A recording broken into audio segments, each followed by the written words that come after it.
பிரியமானவர்களே, உங்கள் அனைவருக்கும் என் அன்பார்ந்த வணக்கம். கிறிஸ்துவின் நாமத்தினாலே இந்நாளிலே கர்த்தர் நம்மோடு என்ன பேசப் போகிறார் என்று பார்ப்போம். 1 ராஜாக்கள் 9ஆம் அதிகாரம் 3வது வசனம். நீ என் சமூகத்தில் செய்த உன் விண்ணப்பத்தையும் உன் வேண்டுதலையும் கேட்டேன் என்று சொல்லப்பட்டுள்ளது. கர்த்தராகிய இயேசு கிறிஸ்து நம்மை பார்த்து பேசுகிறதான, உங்கள் ஒவ்வொருவரையும் பார்த்து பேசுகிறதான வார்த்தை, என் மகனே, என் மகளே, நீ என்னுடைய சமூகத்தில்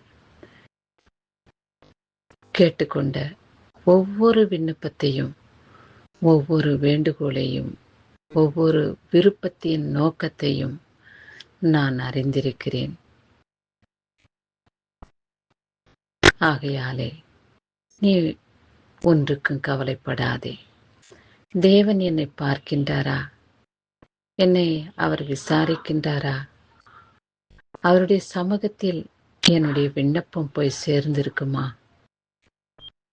நான் செய்கிற விண்ணப்பம் நிச்சயமாக நிறைவேறுமா என்றெல்லாம் கேள்விக்குரிய காரியங்களை பிசாசு நம் இருதயத்திலே தூண்டி விடுவான். நான் எத்தனையோ நாட்களாக இந்த காரியத்தை குறித்து விண்ணப்பம் செய்து கொண்டு இருக்கிறேனே.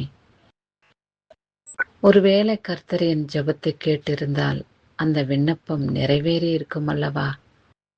இன்னும் தாமதமாகி கொண்டு இருக்கிறதே என்று நம்முடைய இருதயம் அங்கலாய்த்து கொண்டு இருக்கிறதை அவர் அறிவார். அவருடைய சமூகத்திலே நீங்கள் செய்யும் ஒவ்வொரு விண்ணப்பமும், ஒவ்வொரு வேண்டுதலையும் அவர் கேட்டேன் என்று பதில் சொல்லியிருக்கிறார். ஒரு ஐஸ்வர்யவான் இடத்திலே நாம் போய் உதவி கேட்கும் பொழுது, அந்த வசதி வாய்ந்த அந்த மனுஷன் நமக்கு பதில் சொல்லும் பொழுது, நான் அதை செய்வேன், நான் அதை பார்த்து கொள்வேன், நான் உனக்கு நிச்சயமாய் உதவி செய்வேன் என்று வாக்குறுதி கொடுப்பார்கள். அந்த வாக்குறுதியை அவர்கள் மீறினாலும் கூட அவருடைய சத்தத்துக்கு நாம் கர்த்தருடைய சமூகத்திலே கேட்டுக்கொண்ட விண்ணப்பத்தின் பிரகாரம் இந்த மனுஷன் நமக்கு செய்வார் என்று நம்பிக்கைப்படுகிறோம். கர்த்தராகிய இயேசு கிறிஸ்து சொல்லி இருக்கிறார், மனுஷனை நம்புவதை பார்க்கிலும் தேவனின் பேரில் பற்றுதலாயிரு, பிரபுக்களை நம்புவதை பார்க்கிலும் தேவனாகிய இயேசு கிறிஸ்துவின் மேலே பற்றுதலாயிரு என்று சொல்லியிருக்கிறார். ஆனாலும் கூட மனுஷனை நம்புவதை நாம் இழந்து போவதே அல்லாமல் வெற்றி பெறுவதில்லை. கர்த்தரை நம்பும் பொழுது எல்லாவற்றிலேயும் நாம் ஜெயித்து வெற்றி பெற முடியும். தாய் தகப்பன் பிள்ளைகளை நம்புவார்கள், பிள்ளைகள் தாய் தகப்பனை நம்பி வாழ்வார்கள். உறவினர்களை சார்ந்து வாழக்கூடியவர்கள் அநேகராய் இருக்கிறபடியினாலே உங்களுக்கு சொல்ல வேண்டிய வார்த்தை, தேவன் பேரில் பற்றுதலாயிருங்கள். அவர் உங்கள் விண்ணப்பத்தின் சத்தத்தை கேட்டு உங்களுக்கு பதில் கொடுப்பார். மனுஷனை எக்காலத்திலும் நாம் நம்பிக்கை கொண்டு வாழ்வது ஒரு அறியாமையினாலே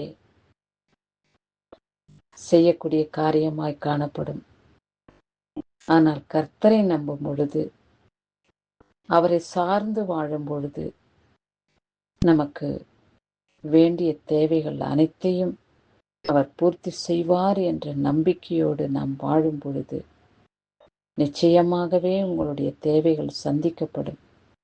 ஆசீர்வாதத்தினாலே நிரப்பி மகிமையினாலே அபிஷேகம் பண்ணப்படுவீர்கள். இந்நாளிலே பிறந்த நாளையும் திருமண நாளையும் காண்கின்றவர்களை கர்த்தர் ஆசீர்வதிக்கவே ஆசீர்வதித்து, கர்த்தரிடத்தில் நீங்கள் கேட்டுக்கொண்ட விண்ணப்பம் செயல்படுத்தி வேண்டுகோளை அவர் கேட்டு நிச்சயமாக உங்களுக்கு பதில் கொடுத்து உங்களை ஆசீர்வதிப்பார். இம்மட்டும் ஆயுசு நாட்களை கொடுத்த தேவனுக்கு நன்றி செலுத்துங்கள். இனி வரும் காலங்களிலும் கூட அவருடைய மகிமுள்ள கரங்களினாலே உங்களுடைய ஜீவியத்தை ஒப்பு கொடுத்து கடந்து வாங்க. எல்லாவற்றிலேயும் மன நிம்மதியோடு சமாதானத்தோடு வாழ கர்த்தர் கிருபை பாராட்டுவார். உங்கள் நம்பிக்கை வீண் போகாது என் மகனே மகளே என்று சொன்ன தேவன் அதன்படி செய்த விண்ணப்பத்தின் பதில் நம்பிக்கை வீண் போகாதபடி செயல்படுத்துவார். கிறிஸ்துவுக்கே சதா காலங்களிலும் மகிமை உண்டாகட்டும். ஆமென்.